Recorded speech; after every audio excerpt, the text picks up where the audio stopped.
Okay, so now that we know what we're going to be using for these videos, let's dive into this demo track that I've created for you guys. So it's just because a lot of the questions revolved around dance music and especially particular elements of dance music, I tried to tailor this piece of material towards answering those questions. So basically, as we explore the questions, we can kind of focus on different elements of this track, and it's a cool hands-on way for me to be able to easily show you why and how and maybe where and when you would apply certain things. So first, let's check out this demo track, and then we can dive into these great questions that you guys asked. So let's just give this a quick roll.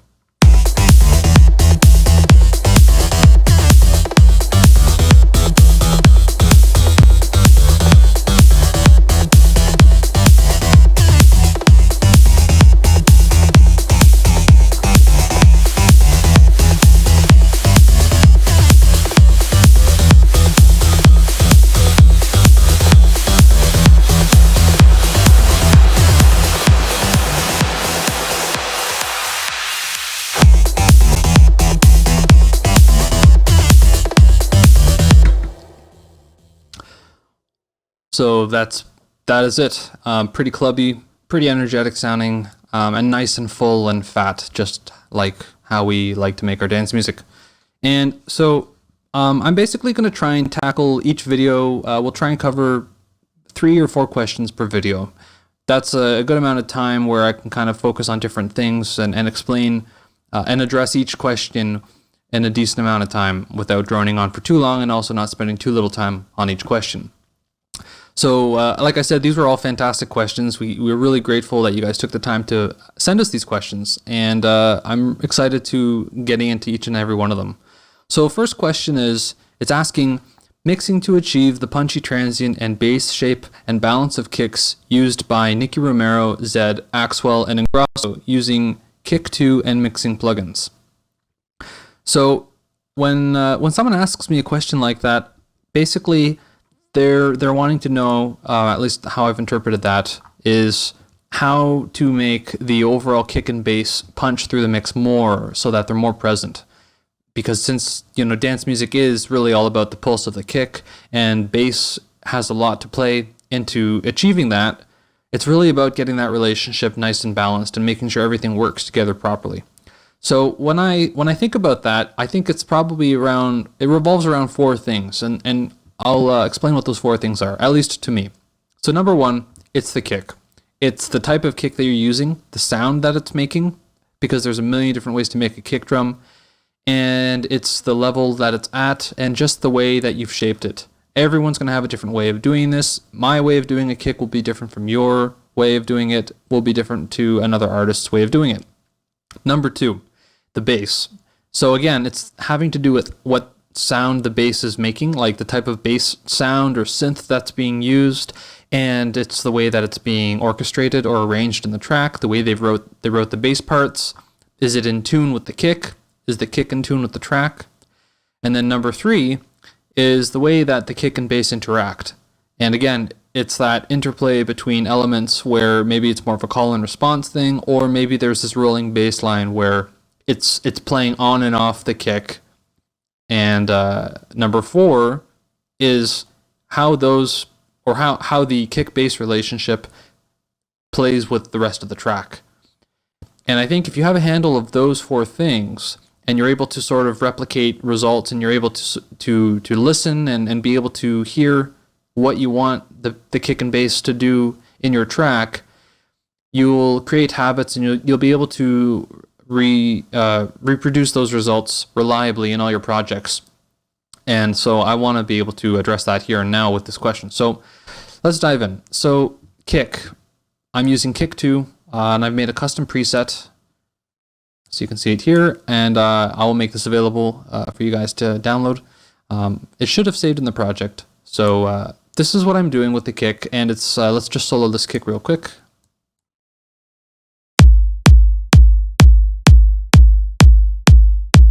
So it's a really short, punchy kick with a really snappy attack at the very beginning. That transient's really key to making it kind of have that clickiness that's really prominent in dance music.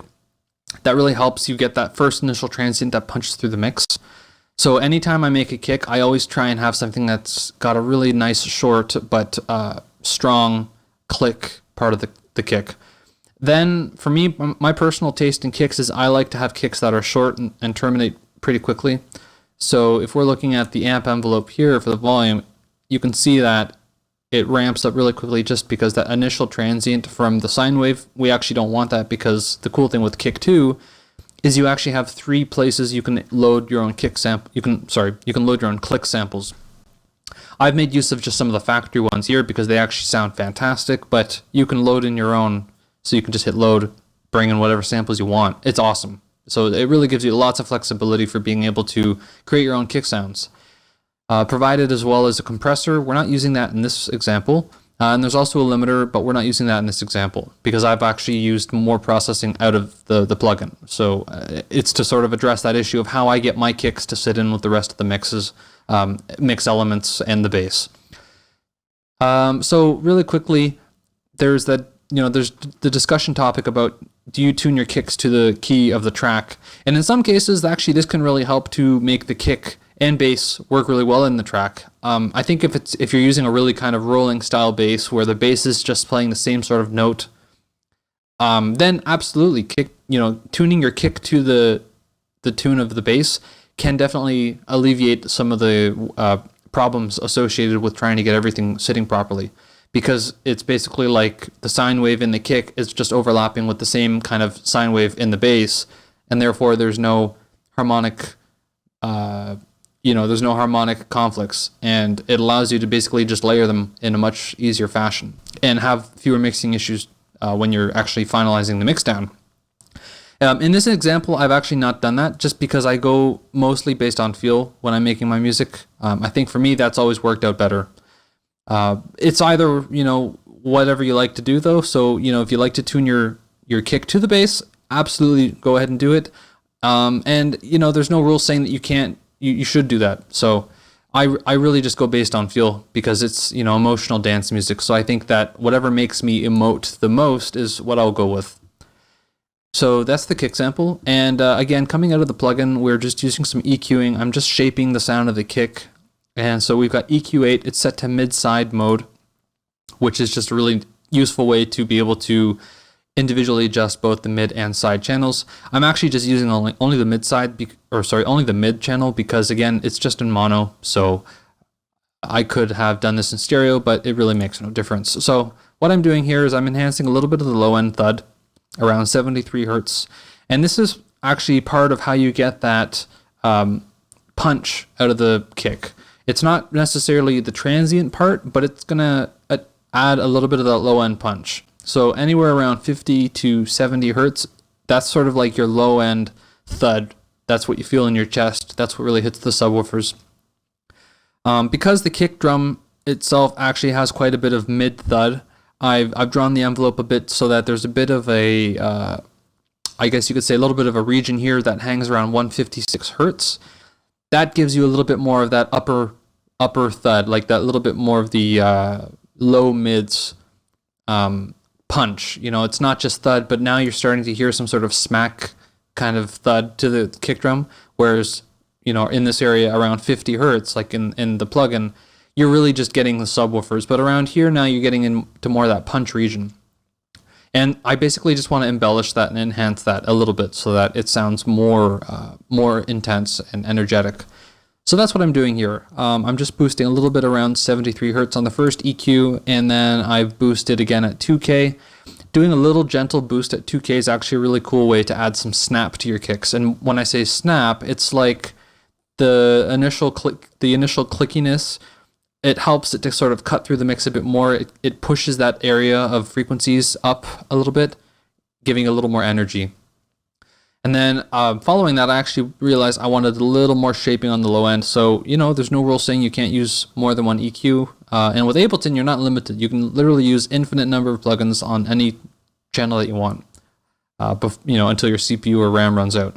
So I've just done that again here. I'm doing a little more shaping. I'm actually rolling off some of the super low end because you actually can't hear it, and we don't really need it there. So I've just removed that entirely. I do a really gradual high pass filter at 30 hertz.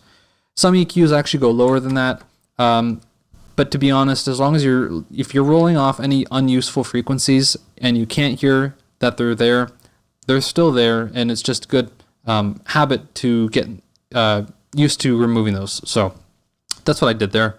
I did another little boost, actually quite a large boost, 6.82 dB at 76.2 hertz, which is again that low. It's not super low, like around 40 to 50 hertz, but it's starting to get into that like low mids territory.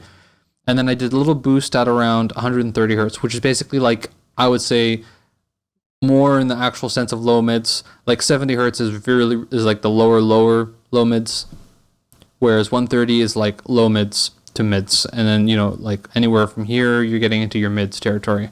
And so because of that, because there's actually quite a bit of mids in there, I went and scooped them out a little bit, just at 671 hertz, just a little bit, just to give it a little more shape. And again at around 2k, 2.5 kilohertz. And that's that. And then I'm running it into a compressor, and basically I've just adjusted my compressor settings to just take the first little bit of that transient and let it through, and then clamp down on the signal. So I've got my compressor set to peak detection mode. I've got my ratio set to 4:1, and my attack is fairly long, or it's medium to long. I mean, depending on what you're talking about. If you're talking like optical style compression, this is very, very fast, and this is more solid state compression. Basically, we want to have the compressor just hear the initial transient, let that through, and then the compressor bites down a bit. So that's what that's doing. Again, we have another compressor here, and it's actually doing the reverse. It's actually doing some expansion. And I'll talk about this a bit. This is a really cool way to add a little bit of, like, a very short amount of punch to a signal. And what this does is actually it gives you back dynamic range, which is really interesting. And I feel like this is maybe not often used, but can be a really interesting tool to shape your percussion and any kind of things where you want some percussion or percussive effect. You can really enhance them with expansion. And then at the very end, we're using some glue compressor, and we're actually not even hitting the compressor barely. It's just to use a little bit of soft clipping, just to shape a little bit of those top peaks, to smooth them out, give a little bit of grit, because the soft clip function sounds really nice in this compressor. So I sometimes will use that to shape like drum sounds or synth sounds, and it sounds great. So I went ahead and used it. So to show you guys like how each plugin sounds, I'm just going to disable everything, and then I will play through and just enable things so you can hear the difference for yourself. You're going to want a good pair of headphones, and if you're on monitors, you'll want to make sure that you've got a sub so you can really hear the low frequencies. So let's just go through, and every hit, 1 or 2 hits, I'll just enable another plugin so you can hear what things are adding.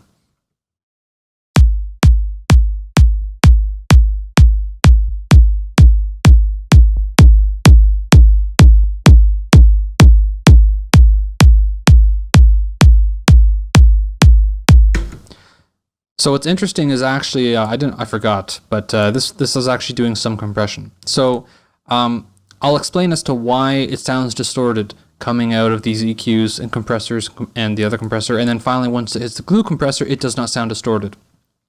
And I'll explain my thinking. So basically, I wanted my kick to be really aggressive, right? And so I actually started with none of these little processors in the chain. I just had my kick, and I had glue compressor just to do a little bit of shaving off of the top peaks.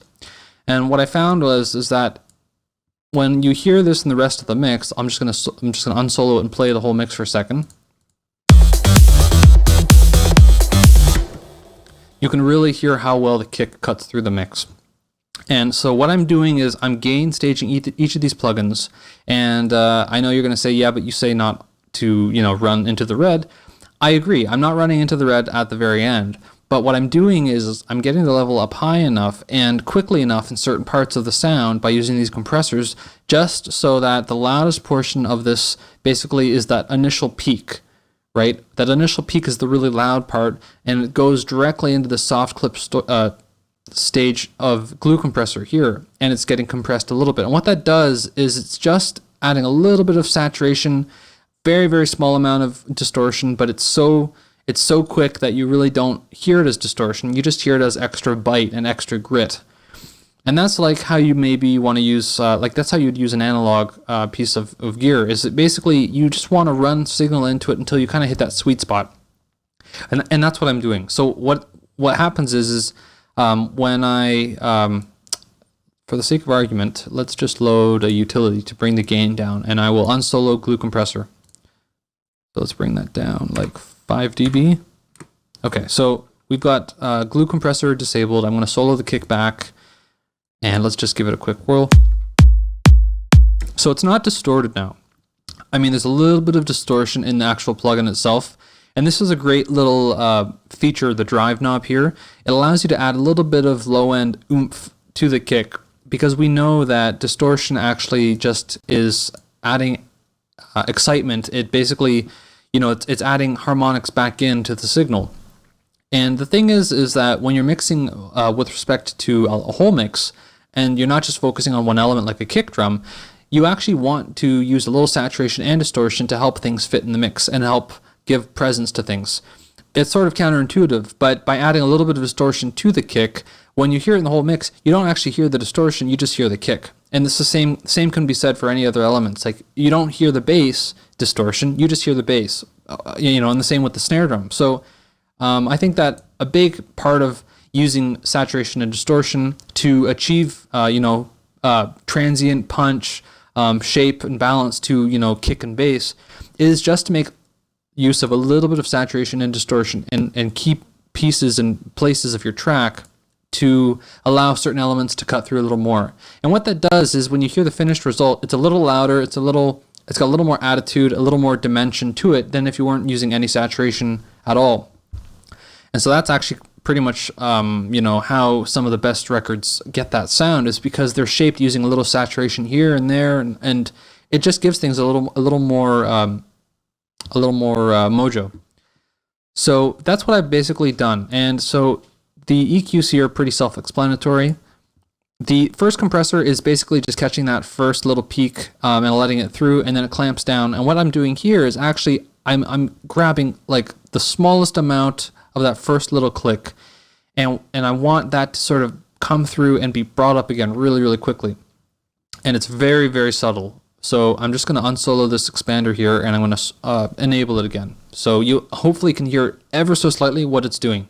You just want to hear that little, it's almost like that very, very first sliver of sound that comes from the kick as soon as it hits is what's being brought up. And again, I'm only running this in parallel, so I've blended this in. And so let's just give it a whirl, and hopefully you can hear it. Oops, sorry, let me grab here. Okay.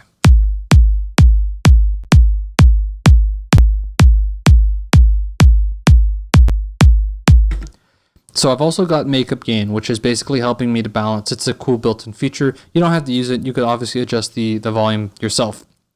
But what I want you to be able to hear is it's just giving a little more punch to that kick. And what it does is for the first 30 milliseconds, it's basically just removing the end to tail and focusing on the first 30 milliseconds. So what that does is you are able to enhance the perceived punch by actually making the first the section that goes through the expander apparently louder. And because I'm blending that back in, it's not so obvious, in your face.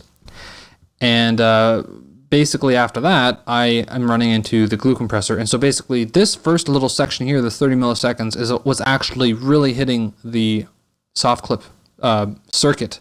Everything else afterwards is too quiet, so it doesn't really hit it. So I'm making use of time and frequencies. So the amount of time that this soft clip circuit is being engaged is controlled by these two compressors, if that makes sense. And that's really where compressors excel, is being able to adjust the behavior of sounds over time. And so if I disable this utility now, it's going to be all distorted. Okay, but now once I have glue compressor and I'm running into it quite hot, then you hear the finished product.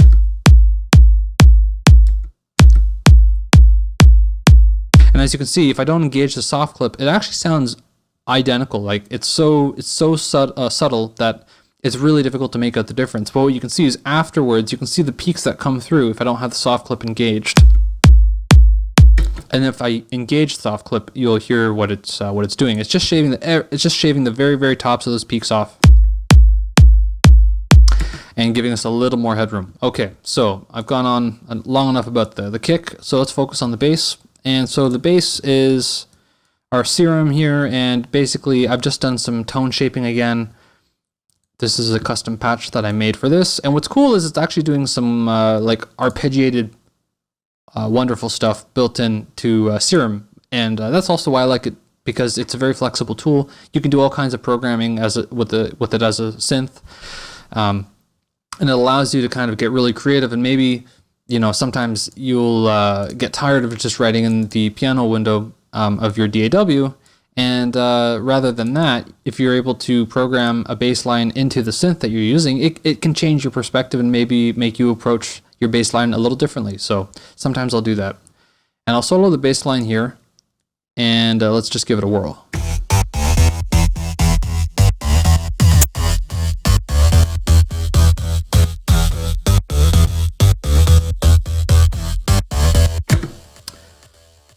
So it's pretty aggressive, pretty distorted and saturated and full sounding, and as you can hear, there's some stereo width stuff going on.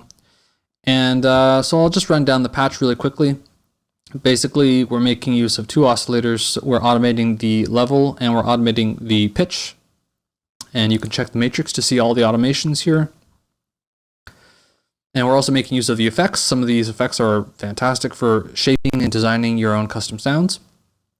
So absolutely feel free to mess around with this and see how things are changing. But basically, it's just to give movement and make this preset more interesting sounding. So what's really giving it that movement is these first three LFOs, and what they're doing is basically this first one's doing it's basically shaping the pitch really quickly. So if I just play on my keyboard here, you can hear what it's doing. So it's really just doing a quick pitch dive down, and what that does is it gives it that really quick little punch. And that's a really interesting way to almost give like a drum type attack to synth sounds. And that's often how drum sounds are made, is by having a really quick pitch envelope that dives down very quickly. And I like to use that in my synth sounds because it helps them cut through a little bit without having to use, say, a compressor or something like that. What else? We have LFO tool, which is again doing some controlling of the pitches, and then LFO3 is basically a volume automation, and it is just controlling these volumes here. So it sounds like I've programmed this in, but in fact, it's just what's going on in the synth.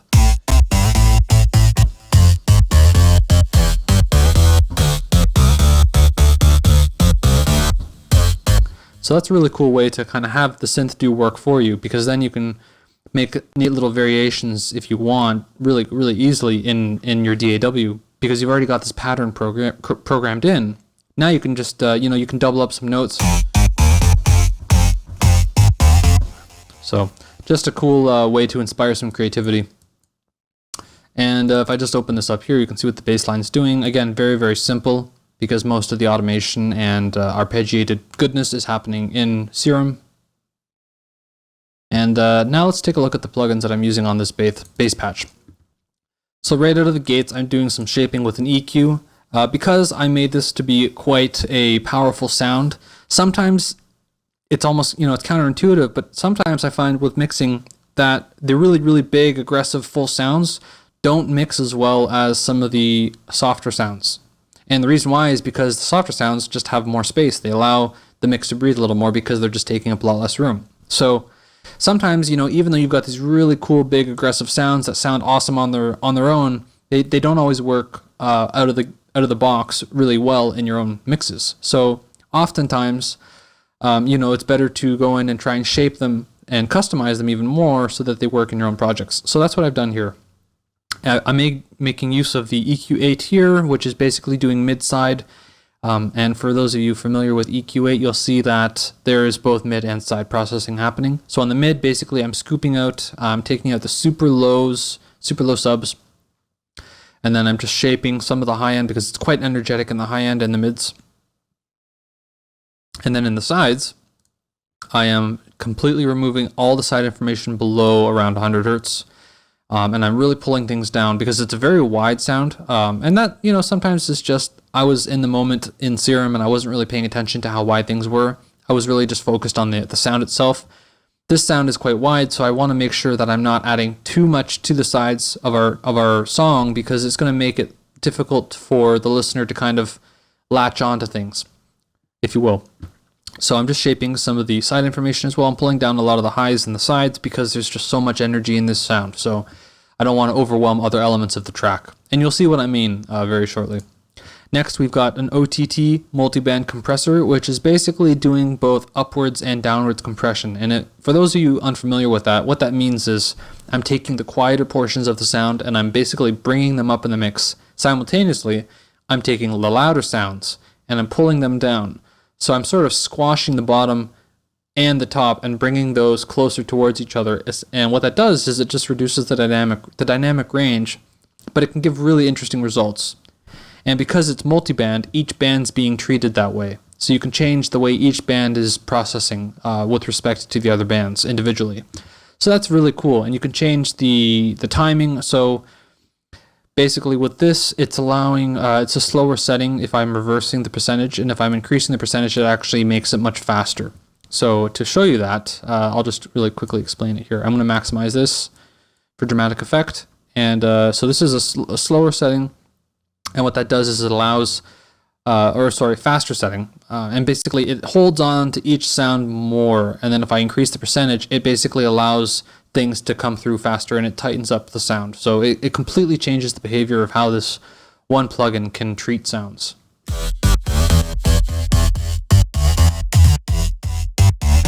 See how it's instantly tightening it up?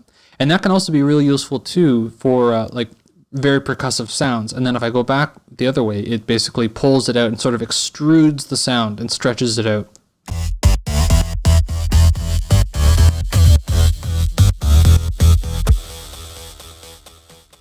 And what the cool thing is that because there's a little bit of delay and tail in the bass sound coming out of Serum, if you have the time set really slow where it's kind of pulling all those little sounds up in the mix, it just exaggerates little noises and things in the preset, and I think it can give a little more of a interesting result, sonically speaking.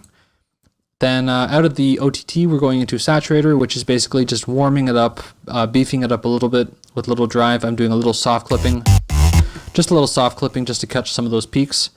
And again, like in the first video for EDM Wall of Sound, I talked about when you're running things through saturation, how you often can add a lot of low frequencies, such as the case here. So I'm just rolling off those low frequencies very, very gradually, because I still want to keep those sub frequencies, because those are really crucial to giving that low end punch from the kick.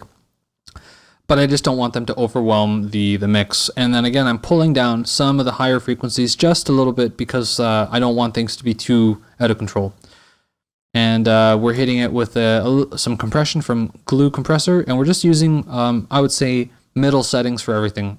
And it's just to catch the bass, sort of control it in an area of loudness, so that the louder sections don't go really, really loud, and the quieter sections don't go too quiet.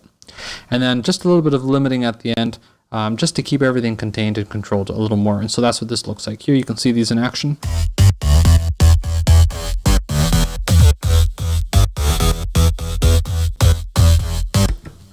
And you can also see the LFO tool here, the settings that we've got.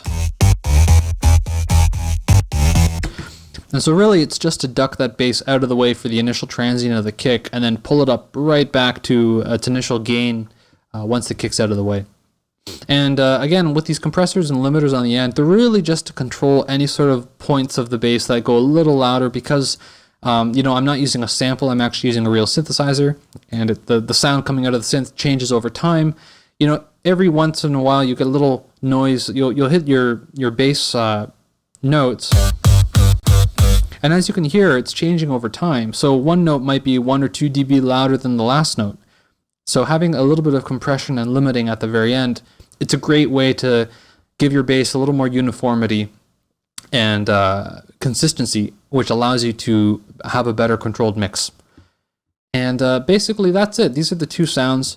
And what I've got is just I'm running them 0 dB here, but what I do is in the groups, I'm actually just changing the loudness of each of the tracks in the groups. So these groups here, really, like I said in the last video, I don't mess with these settings until like very end of the mix down.